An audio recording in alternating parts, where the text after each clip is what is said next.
Berita pertama datang dari seorang nelayan yang sempat dinyatakan hilang setelah terjatuh ke laut di perairan Kuala Tanjung Batubara, akhirnya ditemukan dalam kondisi meninggal dunia.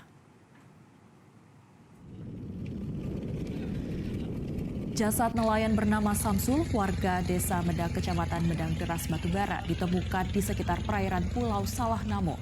Petugas SAR kemudian mengevakuasi korban melalui pelabuhan Bagan Asahan untuk diserahkan kepada keluarga. Sebelumnya korban dinyatakan hilang sejak Rabu lalu saat bersama seorang temannya mencari ikan di perairan Kuala Tanjung.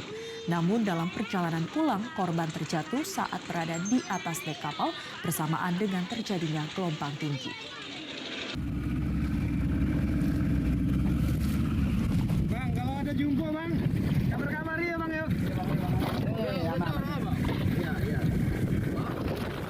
Jelajahi cara baru mendapatkan informasi. Download Metro TV Extend sekarang.